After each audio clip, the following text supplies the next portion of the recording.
before I started actually voicing it, I was not listening to my own advice. I wasn't thinking about character voices as I was writing them. And once I started doing that again, the characters really came together.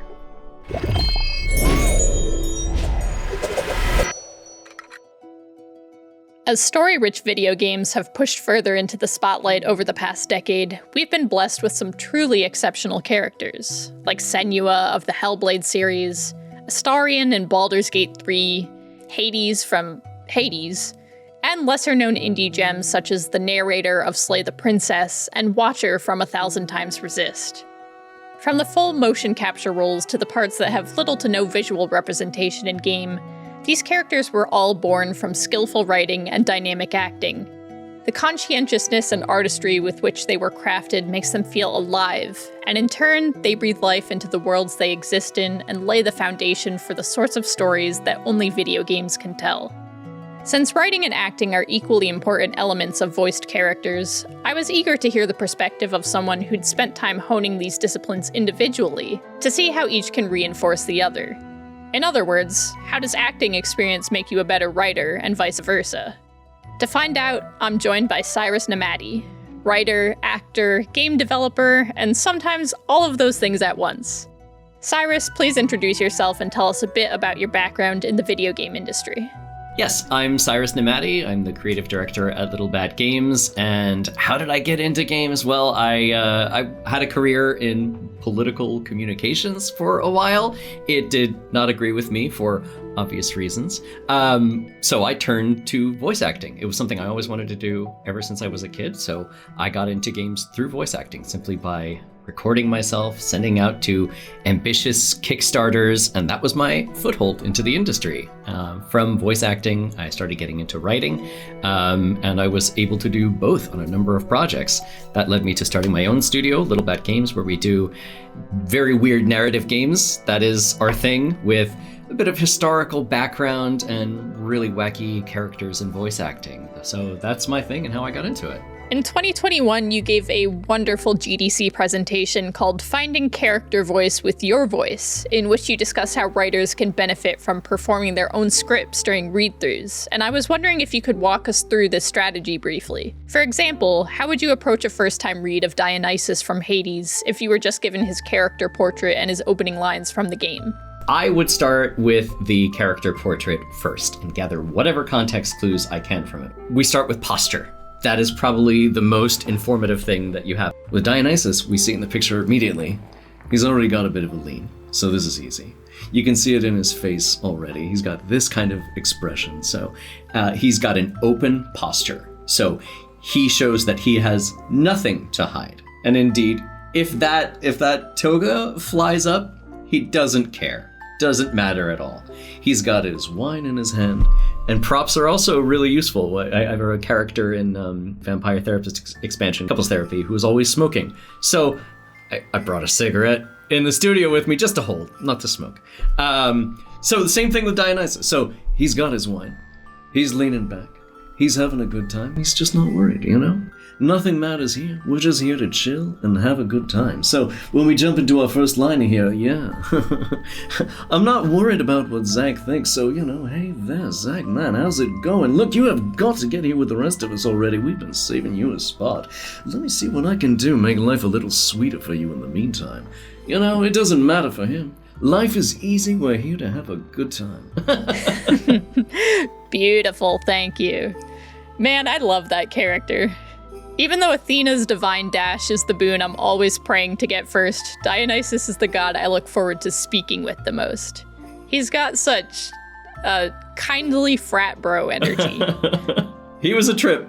He was the audition I was least sure about because I deviated from the sides a little bit in that I don't know. I went a little bit more Austin Powers with it, like some combination of Austin Powers and I don't know, like Paul McCartney from the Beatles, and I put them together. And yeah, it's not an accent I was usually doing, but it fit well for the character, so they rolled with it. As you've taken on more writing projects in addition to acting roles, how has your experience with each informed the other? One of the things that we can do as actors is imagine how a line sounds before we start writing it. This is one of the quick shortcuts to really understanding a character quickly. I had read a quote by Mike Bethel, who did Thomas Was Alone and all those games, and he said something similar, that once I hear a particular actor's voice in mind when I have a character to write, the rest of it becomes easy. I kind of do the same thing as an actor, where as soon as I know what a character sounds like, what their cadence is like, there are so many contextual clues from acting that can go into writing. So there are very complementary skills, and I feel lucky that I get this shortcut to use. You and many other industry professionals have emphasized that continuous collaboration between a game's writers and its actors often leads to more rewarding experiences and better products. Could you tell us about a character or two that you worked on that benefited from this sort of cooperation? Yeah, so usually when I start writing, I have kind of a different sort of process in that I'm thinking about the actor that I want to use before I even start. One of the nice things about working with actors is that they bring their own talents to the microphone, to the game. This is one of the best things about making games, is collaborating with others and seeing what unique skills they bring to the table. So when I work with an actor, the first thing I look for is, what are their strengths? How can I cater to those strengths and make them even more prominent in the writing? So in the case of Vampire Therapist, the Kylie Clark, who plays Isabella Deste, is a dear friend of mine, an exceptional actor, and she really has an exceptional sense of comic timing. So I wanted to use this to great effect and build up these punchlines that I can let her really hit as hard as she likes. So when I was writing the character, I do a lot of things where she's building up a very particular point and is taking her time to get there with all seriousness, all intellectualism. And then when it's time for the punchline to drop, she knows it and can hit it as hard as possible. I suppose that is some insight. Indeed, I have been in a state of disappointment from the moment I was 16. But what happened when you were 16? I got married. I've done this a few times. I was working at a mobile game studio last, and we did a podcast project where we were playing a particular character. And for that, I used Sarah Grayson, who played Medi in Vampire Therapist, actually. She really has this soothing, welcoming voice. She can bring you into her space and really say anything and have you go along with it. Oh, I want to dress you up in a little mouse onesie and watch you scurry about. So I did the same thing for her with her character, where anytime I have somebody in mind for her, it's somebody that can bring you into a more intimate space and then have them say the most ridiculous, outlandish things possible and have you along for the ride. If I had to choose a favorite character from Vampire Therapist, it'd probably be Isabella. One of my absolute favorite moments from the game illustrates what you just mentioned about writing for Kylie Clark's voice really beautifully, I think. It's when Isabella is ranting about a film she'd seen that was so terrible it catalyzed an existential crisis. Her seething hatred of Space Wars, I believe you refer to it as, was just so funny to me. The dialogue was twice as long leading up to that punchline. My editor gave me some good advice. I think it was exactly the right amount in the end. So we've talked about characters that you had a clear vision for from the start, but not much about ones that took a little longer to come into their own. Did any characters you voiced or written change dramatically during a game's development process? And if so, what was the reasoning behind their transformations? When I was working on Lords of New York, we had a number of characters that got progressively sillier once we got in the booth. The same thing happened with Vampire Therapist, actually. When I first started writing the game, you have a mentor character named Andromachos, who is 3,000 years old. He is very wise, he's very kind, he is learned, he knows everything. So I got in the studio and I started doing early recordings, and I was getting the feeling that he was just sucking the humor out of the room immediately because he was just, too perfect a character. Too dignified? Too dignified. It just wasn't working. And if you bring in wacky characters and you have a character that's responding to them by saying like, oh, I understand, I'll give you a pat on the back and here are some words of wisdom, it really wasn't fun. So in studio, I started experimenting and I started doing different voices, and I started doing a cowboy voice, and that really just stuck. It was a really interesting contrast with the rest of the game, but it made sense, and it was something that made writing a lot easier because I found in studio that I could just start doing the voice. I could kind of riff. Once you get into, this kind of voice where you're doing this kind of thing, it's, you slip into particular Southern colloquialisms, ways of speaking, and it makes it so that the dialogue flows a lot more naturally. So, the voice acting really saved the game's writing in a lot of ways, because I think before I started actually voicing it, I was not listening to my own advice. I wasn't thinking about character voices as I was writing them. And once I started doing that again, the characters really came together. Oh, so Andromahos was originally going to be the main character? Yeah, he was the main character, and he couldn't really say funny things without offending the people that he was talking to. But when Sam says them, he says them more out of ignorance. It's not offensive. He's not intending to hurt anyone's feelings. Yeah, for sure. I think Andromahos turned out to be a really nice foil for Sam, actually. I particularly enjoyed his occasional puns and quips. Yeah. The dad jokes are the softening up of his character, for sure. You've voiced characters that you wrote yourself, like those in Vampire Therapist, as well as plenty that you were given a script for, like your roles in Hades. How do these experiences compare?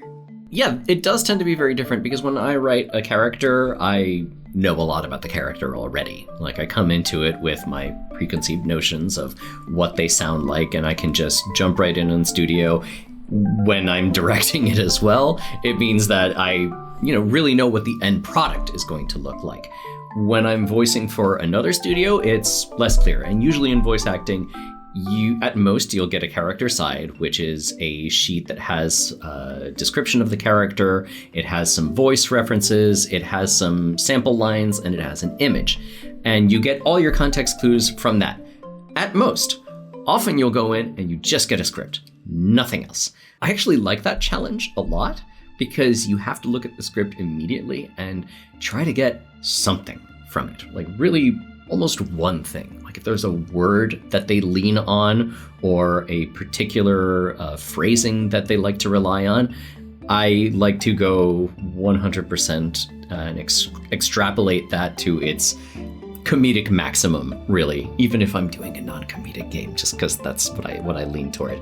I like to prey on a character's insecurities if I can see them coming out immediately, and then just hit those particular lines as hard as possible. And again, it's all context when you don't have any other information other than the lines. So it's an interesting challenge. It actually feels sometimes less stressful because there isn't as much pressure to hit a particular character beat, because all you have to work with is what they've given you. When there is more information, then keeping it consistent is the most important thing. That can be a little tougher. Certainly the work that I've done with Supergiant was harder in that case, particularly like on Pyre, where they don't even speak English, but you need to keep that vocal consistency. It's tough, but it's a good challenge. Speaking of a good challenge, what would you say has been your most difficult voice acting role so far?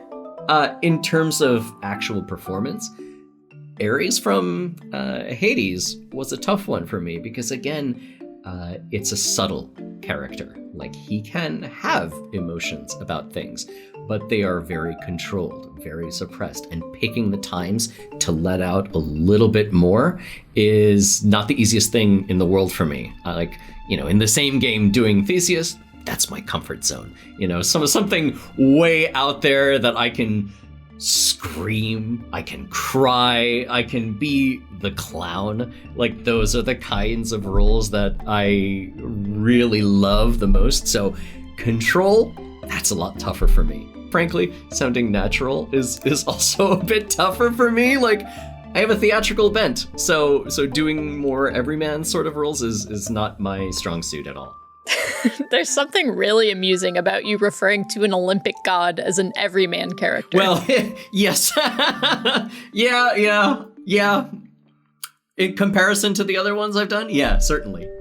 It's interesting that you got to work on Ares, a role you found particularly challenging, and Theseus, a role that was a natural fit for your performance style for a single project. What's it like to voice multiple characters in the same game? Is there anything particularly tough about that sort of arrangement? Yeah, funny thing is, I don't find it too complicated to voice multiple characters in a game. When I was doing Vampire Therapist, for instance, I was doing quite a lot of talking to myself. And I didn't record each role in turn. I actually went line by line. So it was... Oh, you're kidding. Yeah, because I could react to the line beforehand, which is much easier. Good evening, Samuel. I hope we are feeling good about tonight. Honestly, yeah, I think Dr. Drain's starting to accept himself. That's what this is all about, ain't it? Find out what you can about this algorithm. We may have dark work to do. What the hell? Fallen angels? Ancient books of knowledge? What the heck have I walked into? Of course, it means that I have to jump into the different accents, and actually I have a number of outtakes where Andromachos starts speaking in a southern accent, for instance. So sometimes it slips, but I have a lot of fun doing it. I know this is something that audiobook narrators have a lot of experience with typically. I find it much harder in that context when you're mixing prose and dialogue. Remembering the specifics of every character is really tough. But if you know what you're going into ahead of time, which you don't have when you're reading prose, because all of a sudden there will be dialogue and you have to kind of read ahead to even see who's talking. But when I have my dialogue sheets, I have the speaker right there. Before we wrap this up, let's discuss our pal Dionysus a bit more since you're reprising the role in Hades 2, which is now in early access. How has the character changed in the sequel, and how has this informed your performance? If you have played the game, you will see that the situation Dionysus is in is different than it was in the first game. So it's actually a lot of fun to go into and just have him sink deep into himself and become the embodiment, not necessarily just of wine, but of pure hedonism. So I had a lot of fun doing it. It was easy to slip back into character. I have it in my head so easily at this point, despite not having played a ton of Hades or any games really in the past couple of years. But yeah, it was a ton of fun to jump back in and get a different sort of characterization. Oh, wonderful. I'm looking forward to seeing what else is in store for Dionysus as the game gets closer to its official release. Thank you, Cyrus, for sharing your wisdom, and to everyone watching, thank you for checking out this first episode of Storycraft. If you've encountered any recent examples of video game characters that were written and performed exceptionally well, please let us know in the comments.